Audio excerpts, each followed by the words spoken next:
Mesdames et messieurs, bonsoir et bienvenue dans cette nouvelle édition de l'information. C'est un réel plaisir de vous retrouver. Merci de nous choisir. Installez-vous confortablement. Les titres, les voici. La Banque africaine de développement a annoncé un appui financier à l'endroit des petites et moyennes entreprises et industries. L'objectif étant de contribuer à leur meilleur positionnement sur le marché.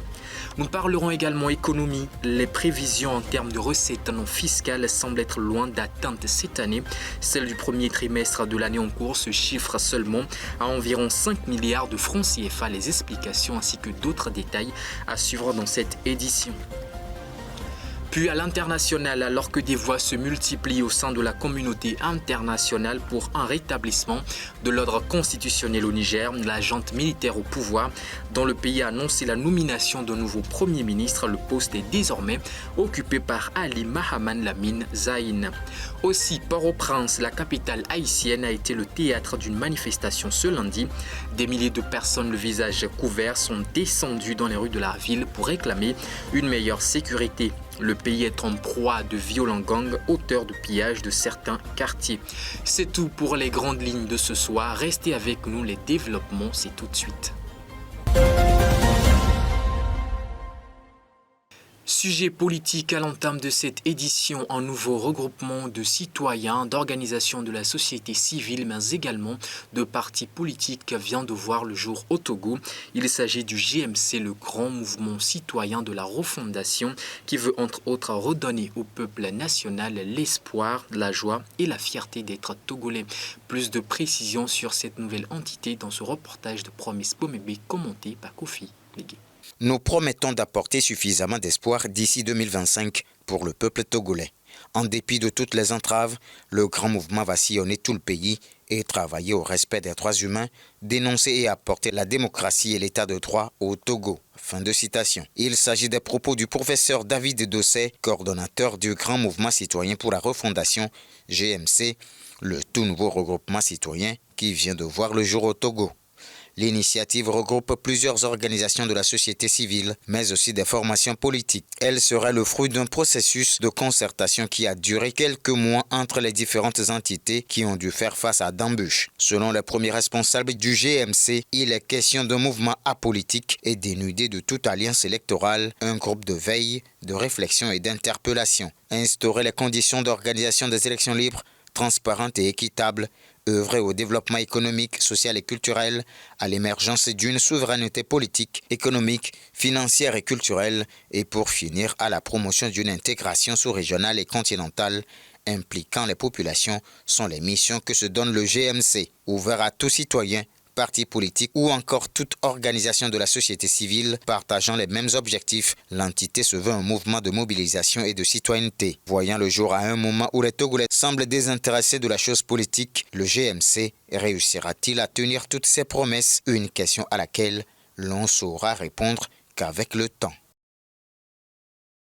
Quelques jours après la présentation du bilan des accidents de route pour le compte du premier semestre de l'année 2023, l'opération Feu Tricolore démarrée le 31 juillet dernier a permis à la police nationale de mettre la main sur une centaine d'engins. Bernard Canvi pour le point. Lancée le 31 juillet dernier, l'opération Feu Tricolore initiée par les autorités de la sécurité routière est dans sa deuxième semaine. La première semaine a permis d'interpeller 3198 motos, 138 tricycles et 730 voitures pour non-respect des feux tricolores. Concernant le cas de défaut de rétroviseur, 773 motos ont été enregistrées et 56 voitures interpellées. Selon la police nationale, le constat pour la première semaine est que parmi les personnes interpellées, certaines cherchent à justifier ce qui leur est reproché et d'autres ne reconnaissent pas les faits. Suite aux statistiques alarmantes des accidents de route que connaît le Togo, le ministère de la Sécurité et de la Protection civile décide de prendre le taureau par les cornes à travers cette opération afin de protéger les usagers. Cette opération représente une étape importante dans la construction d'un réseau routier plus sûr et plus responsable au Togo. Rappelons qu'au premier semestre 2023, l'on a enregistré plus de 282 décès par accident et 4611 blessés sur les routes togolaises. Le port autonome de Lomé fait partie du top 5 des ports à conteneurs les plus performants de l'Afrique. C'est ce que révèle un rapport de la Banque mondiale de SP Global Market Intelligence. Qu'est-ce qui expliquerait cependant cette performance du port de Lomé? Élément de réponse dans ce reportage d'Harold Messan. Selon le dernier rapport de la Banque mondiale et de S&P Global Market Intelligence, le port autonome de Lomé figure dans le top 5 des ports de conteneurs les plus performants de l'Afrique. Dans sa volonté de développer son économie et dans le processus de modernisation de ses infrastructures, le Togo a su faire de son port une plaque tournante majeure et l'a propulsé dans le cercle très restreint des 5 ports les plus performants d'Afrique et au sein du top 100 mondial. Ces transformations s'expliquent notamment par une révolution numérique qui redéfinit la manière dont les activités portuaires sont menées. En effet, le port de Lomé a adopté une approche axée sur la technologie, permettant aux opérateurs économiques d'exécuter les différentes opérations plus facilement. Selon les nouvelles statistiques, le trafic global des marchandises a augmenté de 62,55%, passant de 18 320 953 tonnes en 2018 à 29 771 988 tonnes en 2022. Les eaux du port ont également vu défiler 1662 navires en 2022, témoignant de sa position centrale dans le commerce maritime. Pour rappel, le port autonome de Lomé s'est doté récemment d'un 4e remorqueur de pointe. C'est un fait, le manque de financement et de garantie est un frein à l'émergence des PME et des PMI au Togo. Afin de redonner un nouveau souffle de vie au secteur, la Banque africaine de développement a annoncé un appui financier à l'endroit de ces différentes structures. Les précisions dans ce reportage. Constituant pourtant l'un des maillons essentiels de l'économie nationale avec une participation de plus de 80% à l'activité économique du pays, les petites et moyennes entreprises sont sérieusement confrontées à la problématique du financement et de l'accès au crédit, ce qui freine leur production et leur performance et même menace leur pérennité. Afin de venir à leur chevet, le Togo a conclu un accord de financement avec la Banque africaine de développement.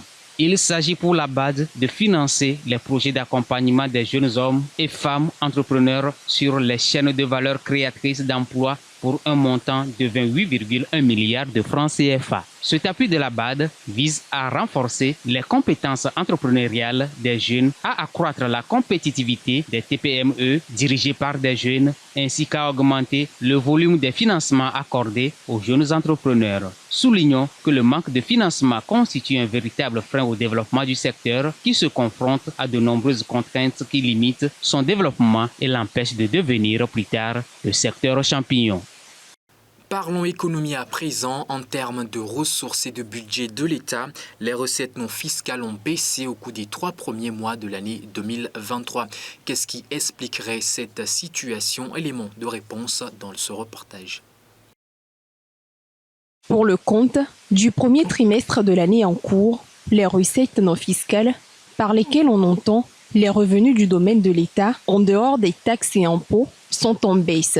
Comparé au premier trimestre 2022, le recul noté selon les données rendues publiques est de 14,32 milliards de francs CFA. La prévision annuelle est estimée à 60,7 milliards de francs CFA, pendant que les recettes non fiscales en question sont à 4,90 milliards de francs CFA avec un taux de réalisation égal à 8,16%.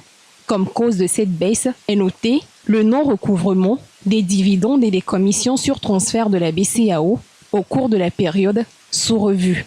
Les droits et frais administratifs, dont les recettes consulaires, les recettes des régies, les redevances des documents d'identification, les redevances de fréquence et les recettes du groupe Antacer Afrique au Togo, les recettes de la Société de recouvrement du Togo, des surcotes sur les titres publics du prélèvement pour l'appurement, des amendes de pénalité, les dons projets et dons programmes, les ressources de trésorerie et les produits, à l'instar des intérêts, des placements, des gains de changement et les commissions sur placement, les gains de changement des commissions sur transfert de la BCEAO, sont les recettes non fiscales sur lesquelles les études ont principalement porté. Mis à part le non-recouvrement des dividendes et des commissions sur transfert de la BCEAO, le recul s'explique également par le décalage du recouvrement de celle-ci. Vous connaissez certainement le dicton « Le travail éloigne de nous trois grands mots, l'ennui, le vice et le besoin ». C'est ainsi que l'atelier de coiffure God is Good vient de libérer sur le terrain de l'emploi 9 de ses apprentis coiffeurs. La cérémonie s'est déroulée le dimanche dernier. Koufi Kligé et Kokou Bédé y étaient. Voici le compte rendu. La première promotion de l'atelier de coiffure God is Good a eu son diplôme de fin d'apprentissage le dimanche 6 août 2023. Ils sont au nombre de 9, dont 4 filles et 5 garçons, à arriver à accomplir les 3 années de leur apprentissage dans la soumission totale et dans l'obéissance. Quelques-uns ont laissé leurs impressions. Je remercie tout le monde, nos parents aussi. Ce que j'aimerais dire à mon patron et à mes parents, c'est un sincère merci. Que Dieu les bénisse et comble leurs dépenses. Leur peine pour nous ne sera jamais vaine. Je remercie tous ceux qui ont assisté à cette cérémonie en notre honneur. J'ai mon diplôme aujourd'hui. Dieu m'a accordé cette grâce d'être devenu un maître coiffeur attesté par un diplôme. J'ai été en apprentissage pendant 3 ans. Aujourd'hui, j'ai mon diplôme. Je dis merci à Dieu, je dis merci à tout le monde. Je leur confirme que c'est une très bonne chose. Ce sentiment de joie n'est pas seulement pour les apprentis, mais aussi pour leur patron. Pour le patron Aledi Kwamivi Valentin, cette cérémonie est une manifestation d'une parfaite satisfaction après une mission bien accomplie, celle d'avoir fait d'eux des hommes accomplis. C'est un réel plaisir pour moi. Je remercie la session 22, la Sinakwafto, car ils ont beaucoup travaillé à mes côtés. Je remercie les chefs traditionnels et toute la population, tous mes apprentis à qui j'ai remis aujourd'hui leur diplôme. S'ils retournent dans leur lieu de travail, qu'ils prospèrent à tout égard. Ce travail les fera voyager et les ramener sains et saufs. Pour mes apprentis et conformément à ce que je leur ai appris et la manière dont ils l'ont maîtrisé, je ne pense pas qu'un d'entre eux laissera son diplôme dans la chambre pour se livrer au banditisme. Ils travailleront et garderont un bon témoignage. Le travail éloignant des hommes 3 grands mots, l'ennui, le vice et le besoin. Il existe cependant des jeunes qui rechignent à apprendre un métier selon le constat de certains patrons. Nous passons à présent à l'actualité à l'international. Du nouveau dans la crise au Niger, la junte militaire au pouvoir dans le pays a franchi une nouvelle étape dans l'installation du gouvernement de transition. Il a annoncé la nomination de nouveau Premier ministre ce lundi. Il s'agit d'Ali Mahaman Lamine. Zaïn, reportage. Ali Mahaman Lamine Zeyn, nommé Premier ministre par les militaires, auteur du coup d'État au Niger, le natif des Indères dans le sud du pays, a été nommé dans un communiqué, lu à la télévision nationale lundi soir. Il a été ministre des Finances de l'ex-président Mamadou Tanja, renversé en 2010. Cet économiste, la cinquantaine révolue, a occupé le poste de représentant résident de la Banque africaine de développement au Tchad, en Côte d'Ivoire et au Gabon. Sa nomination intervient dans un contexte de tractation pour un retour à l'ordre constitutionnel dans le pays après le coup d'État contre Mohamed Bazoum. Puis pendant ce temps, le principal opposant politique Ousmane Sonko est toujours hospitalisé. Il avait été admis aux urgences dimanche dernier alors qu'il avait annoncé, une fois incarcéré, qu'il se lançait dans une grève de la faim en protestation aux différentes accusations portées contre lui. Les précisions. L'opposant sénégalais Ousmane Sonko, en grève de la faim depuis son arrestation le 30 juillet dernier, est hospitalisé depuis dimanche, a annoncé lundi le ministre sénégalais de la Justice lors d'une conférence de presse à Dakar. Aujourd'hui, donc, le sieur Ousmane Sonko qui est à l'hôpital principal, c'est une bonne information, c'est pas un fait. Il est admis à l'hôpital principal, parce que quand vous êtes dans les établissements pénitentiaires, quand vous êtes en prison, si l'administration pénitentiaire se rend compte que vous n'êtes pas bien, on vous amène à l'hôpital. Parce qu'on ne veut pas que vous mouriez, ce n'est pas le but du jeu. Le but du jeu, c'est juste de vous appliquer une peine qui a été prononcée par la justice. Donc, il est admis à l'hôpital principal. Face aux journalistes, le ministre de la Justice a assuré que la condamnation à 2 ans de prison ferme prononcée début juin par contumace à l'encontre de Sonko est toujours en vigueur. Il ne s'est pas constitué prisonnier. Il n'est pas arrêté en exécution du jugement de la chambre criminelle. Il est arrêté ou poursuivi pour des chefs d'inculpation que le procureur de la République a bien décliné la semaine passée et qui n'ont rien à voir avec sa condamnation devant la chambre criminelle. Donc la contumace est toujours d'actualité. Et l'article 312 du Code de procédure pénale est clair. Selon le gouvernement sénégalais, Ousmane Sonko n'est pas en mesure de prétendre à un nouveau procès. Après sa condamnation dans une affaire de mœurs, il reste donc inéligible à la présidentielle de 2024. Il faut d'ailleurs préciser que l'avocat de l'opposant a également été exclu du Sénégal. Juan Branco a rejoint la France ce mardi. Toute autre actualité, cette fois-ci triste souvenir au Kenya. 25 ans déjà que des camions piégés explosaient devant l'ambassade américaine à Nairobi au Kenya. Des survivants ainsi que des familles des victimes se sont retrouvés ce lundi pour renouveler leur demande de compensation. Seules les victimes américaines auraient été indemnisées, selon le représentant du consortium des survivants de cette attaque réclamée par le groupe Al-Qaïda. Le point. Un souvenir triste remis au goût du jour ce lundi. L'explosion de l'ambassade américaine de Nairobi au Kenya le 7 août 1998. L'attentat revendiqué par Al-Qaïda avait fait 213 morts et plus de 5000 blessés. Lundi, familles de victimes et survivants ont renouvelé leur demande de compensation.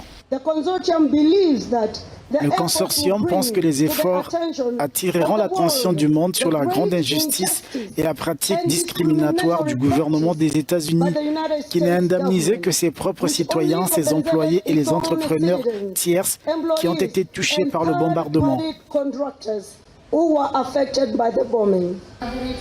Pas facile donc d'oublier cette journée du 7 août 1998 où tout a basculé pour beaucoup. Des survivants attendent donc les indemnisations depuis un quart de siècle. Le Congrès américain est appelé à voter une loi irrélative. Cela n'a pas été facile, mais avec la grâce de Dieu, nous sommes ici depuis 25 ans. Nous n'avons pas été indemnisés, mais nous cherchons à l'être. L'argent ne peut pas compenser notre santé, ne peut pas compenser les blessures, mais il peut faciliter notre vie. C'est ce que nous recherchons.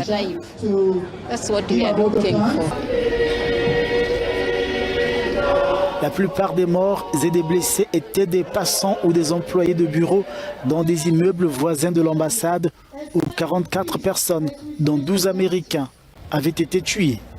Enfin, une bonne nouvelle pour les Soudanais. Depuis le début du conflit entre forces armées soudanaises et forces paramilitaires, les Nations Unies ont annoncé l'arrivée à destination saine et sauve d'un convoi humanitaire transportant 430 tonnes de semences agricoles. Une livraison qui devrait contribuer à réduire le besoin occasionné par le conflit. Pour la première fois depuis le début du conflit au Soudan, un convoi d'aide humanitaire a atteint le Darfour oriental, a annoncé lundi l'Organisation des Nations Unies. Le premier convoi humanitaire à atteindre le Darfour oriental depuis le début de la guerre au Soudan est arrivé dans l'État, après 9 jours de route. Le Bureau de la coordination des affaires humanitaires a négocié l'acheminement de ces camions du delta du Nil Blanc à la capitale du Darfour oriental. Le convoi a livré 430 tonnes de semences agricoles fournies par l'Organisation des Nations Unies pour l'alimentation et l'agriculture, qui seront distribuées aux agriculteurs par le ministère de l'Agriculture. L'ONU affirme que le conflit, qui dure depuis bientôt 3 mois, a laissé 24 millions de personnes, soit la moitié de la population soudanaise, dans le besoin de nourriture et d'autres formes d'assistance. Un accès humanitaire supplémentaire est nécessaire de toute urgence pour que toutes les zones agricoles du Darfour puissent bénéficier de ces semences. Toutes les parties doivent également permettre aux agriculteurs d'accéder aux terres agricoles et assurer leur protection lorsqu'ils plantent et récoltent. Une saison agricole ratée aurait des conséquences dévastatrices pour toutes les communautés du Darfour. La semaine dernière, l'Agence humanitaire des Nations Unies et l'UNICEF ont alerté sur la situation désastreuse au Soudan, alors qu'aucun pourparler de paix n'est en vue. Et on en parlait dans les titres, des manifestations ont eu lieu hier au Port-au-Prince, la capitale haïtienne, dépassée par la situation d'insécurité occasionnée par de violents gangs qui se sont lancés dans le pillage de certains quartiers de la ville. Des milliers de personnes, le visage couvert, sont descendues pour manifester dans la rue ce lundi. Ils réclament une meilleure sécurité. Plusieurs milliers de personnes ont protesté lundi dans la capitale haïtienne pour réclamer une protection contre les gangs. Le slogan « Nous voulons la sécurité » a résonné pendant 2 heures dans les rues de Port-au-Prince. La marche a débuté dans la banlieue de Carrefour-Feuille jusqu'à la résidence du Premier ministre Ariel Henry, où la police a eu recours au gaz lacrymogène. Les gens sont dans la rue pour demander la sécurité. Nous demandons à Ariel Henry de rétablir l'ordre dans le pays, parce que les gens ne peuvent pas rester cloîtrés chez eux à cause des gangs. Depuis l'assassinat du président Jovenel Moïse en 2021, les experts estiment que les gangs ont pris le contrôle de près de 80% de Port-au-Prince. Nous ne sommes pas là pour plaisanter. Nous resterons dans la rue tant que nous n'aurons pas la justice. De janvier à mars 2023, plus de 1600 personnes ont été tuées, blessées ou enlevées, soit une augmentation de près de 30% par rapport à la même période l'année dernière, selon l'ONU. Voilà qui met un point final à cette édition. Mesdames et messieurs, merci à vous de nous avoir suivis. Merci à vous pour votre fidélité. Prenez soin de vous et surtout, bonne suite de soirée.